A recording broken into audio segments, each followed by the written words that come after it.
Olá, eu sou o professor Fabrício Benevenuto e nessa aula de Programação e Desenvolvimento de Software 1, nós vamos falar sobre comandos de repetição. A ideia de repetição por condição é que a gente possa implementar uma sequência de comandos que vão ser repetidos até que uma determinada condição aconteça. Então, isso é extremamente útil para fazer códigos bem mais complexos. Enfim, você pode calcular, por exemplo, todos os termos de uma série. Você pode, enfim, são infinitas as possibilidades. Então, eu vou explicar primeiro em pseudocódigo e depois em fluxograma, explicar a ideia primeiro, né? E depois a gente vai mostrar como funciona na linguagem C, que já vai ser a implementação dessas ideias em pseudocódigo, tá? Porque tem mais de uma forma de fazer, mais de um comando. Então vamos começar com essa ideia do enquanto. A ideia de repetir, nós vamos repetir uma sequência de comandos várias vezes. Enquanto condição, faça. Né? Então, enquanto essa condição aqui for verdadeira, você vai executar esses comandos. Óbvio que a gente tem que pensar o seguinte: se não houver nenhum comando aqui que em algum momento faça essa condição ser falsa, isso nunca vai acabar. Então é uma coisa que tem que ser implementada. Né? Algo que em algum ponto vai tornar a condição falsa. E aí ele vai parar. Senão não para. O que mais? A gente tem. Vou mostrar que a gente normalmente precisa de algo para poder contabilizar quantas interações. Muitas vezes é assim que a gente encerra. Né? Vamos supor, vou calcular 500 vezes alguma coisa. Então, eu preciso fazer um contador para que chegar em 500 a condição fica falsa. Vamos ver exemplos de estudo e formas de fazer. Tá? Tem comandos, inclusive, que facilitam a implementação de interações desse tipo. Essa estrutura, né, que a gente chama, né, isso daqui é um laço, um loop. Tá? Então vamos ver cada elemento em separado. Né? Uma condição é qualquer expressão que resulte em um valor do tipo lógico, né? Do verdadeiro ou falso. Nós já vimos expressões já vimos expressões no uso de condições, né? que é através do if. Né? Então essa é a mesma ideia, só que aqui a gente vai pôr num laço do tipo enquanto, mas é a mesma ideia de usar uma condição. Né?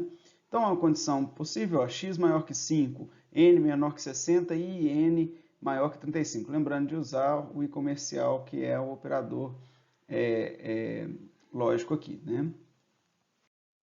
Para a gente explicar com um exemplo, né, considere aqui esse pseudocódigo onde a gente lê o valor de A, lê o valor de B, né, salvo não variável, cada um. E aí a gente vai fazer o comando enquanto. Ó, enquanto A for menor que B, eu vou ficar executando esses dois comandos aqui.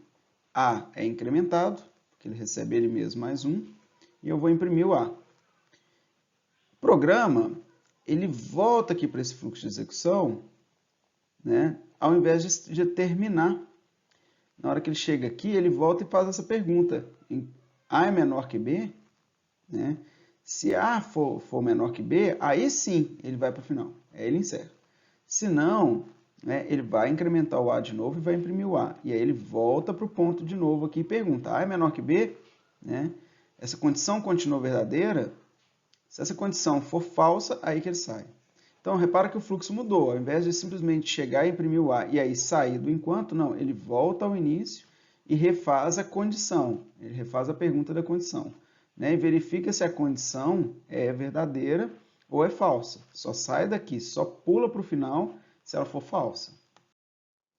Então vamos explicar aqui usando um fluxograma, né? Um código simples aqui que a gente tem do tipo enquanto, né, A for menor ou igual a B, incremente o A, imprima o A e enquanto isso acontecer, né? Enquanto o A continuar menor ou igual a B, menor que B, ele vai continuar incrementando o A e imprimindo o A. Essa é a ideia do código, né?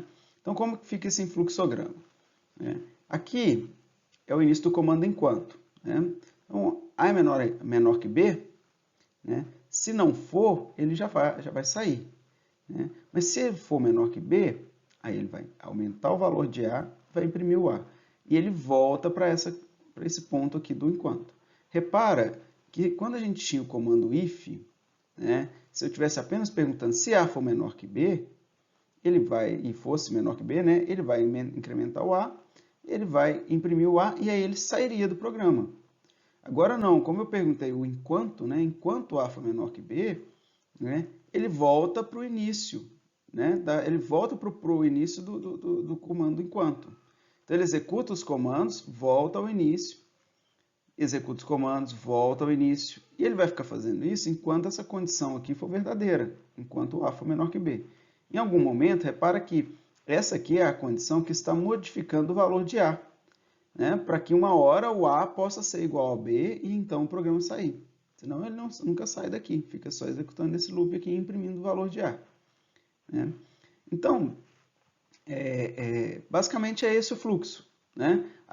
A mudança do if para o enquanto fica bem clara, porque ao invés de terminar aqui, o programa é reexecutado enquanto aquela condição for verdadeira, enquanto isso daqui não se tornar falso. Né? Bom, então é possível que o loop nunca termine, né? Que ao executar um loop, um laço desse, ele fique infinitamente executando os comandos. Isso ocorre em duas situações. Primeiro, quando a condição lógica não é bem elaborada, e aí ela nunca termina. Né? Imagina uma condição que seja sempre verdadeira, nada vai mudar ela. Ou então, quando se esquece de colocar o comando que vai causar a interrupção daquela iteração, ou seja, vai tornar a condição falsa. Então, ou por esquecimento, ou por má elaboração da condição, isso pode acontecer. Colocando um exemplo aqui de cada uma, né? A primeira, a gente tem x recebe o valor de 4, o valor 4, e então nós temos o seguinte comando: enquanto o x for menor que 5, faça. E aí o x é decrementado, ele diminui. Então, em momento algum, o x vai ultrapassar 5, porque ele já entrou com o valor 4 e ele vai sendo diminuído. Né? Então, ele não vai... Aqui a condição foi mal feita. Né? Existe até uma função aqui de decrementar, mas ela está mal feita. E aqui é um que a gente esqueceu o comando de incrementar ou de decrementar. Né? Então, de alguma maneira, de forma alguma, o valor de x vai ser mudado. Então, se ele não vai ser mudado, essa condição nunca vai mudar. Né? É importante ressaltar que o programador pode querer um loop infinito. Né? Imagina o seguinte, requisições que chegam no servidor e o servidor precisa ficar o tempo todo verificando se existem novas requisições chegando ali naquele servidor. Então ele precisa ficar lendo uma porta, né, de chegada o tempo inteiro. Então, o tempo todo ele fica perguntando, e aí, chegou? E aí, chegou? E aí, chegou? E na hora que chega uma requisição, ele atende. Então aquilo é um loop infinito. Ele vai ficar o tempo inteiro que ele estiver executando, ele fica monitorando aquela porta. Então, dependendo do que o programador esteja fazendo, o loop infinito é parte da programação, não necessariamente ele é um erro. Mas nesses dois casos aqui, nós temos um erro com a condição e um erro com o incremento. Na maior parte das vezes, principalmente nessa disciplina de PDS-1, se o seu código não termina é porque tem um erro nessas duas partes, ou em uma dessas duas partes. Vamos fazer aqui um breve exercício ainda usando o pseudocódigo e em seguida eu vou explicar o comando while, né, que é a forma como a gente implementa o enquanto. Então escreva um pseudocódigo, né, o algoritmo, né, para calcular a média de n números. Então esse código aqui, inicialmente eu vou ler um valor n, né, que é os n números, que eu vou calcular a média, e aí eu vou colocar na média o valor 0 inicial. Né? E eu vou criar uma outra variável n1, que é a que eu vou ficar incrementando, né, e ela também recebe o valor 0. Repara que cá no final, aqui no final eu vou fazer média dividido por n. Né? Então, ou seja, eu vou somar, na verdade, na variável média e vou dividir por n, que é o valor que eu entrei aqui. Certo? Então, eu estou começando o meu n1 valendo 0, ele vai incrementar até que essa condição aqui, ó, que ele fique igual ao n. Certo? Então, eu vou incrementando ele. Né? E a cada iteração dessas, né, eu vou ler um valor, que é o que eu vou somar para poder fazer a média. Né? Média vai receber esse valor, mas repara que eu faço média é igual a média mais x. Né? Para somar, é por isso que eu tive que pôr 0. Lembrando que na linguagem C, se não colocar essa inicialização, ele vai receber um valor que é um lixo, que está lá na memória. Já que você não colocou nada, ele simplesmente lê o que está lá na memória. E o que está na memória é um monte de bits de zeros e uns, aquilo vira um valor esquisito, é interpretado como um número bizarro. Né? Então, é preciso colocar 0 no início.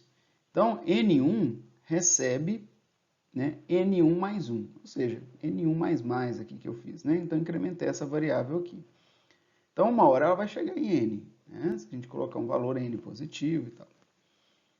E eu vou fazer, então esse loop vai ser executado N vezes, né? Eu vou ler X valor, N valores, certo? Vou somar todos aqui no média. E no final eu vou fazer média dividido por N. E esse vai ser o meu resultado final, que é a média desses números todos.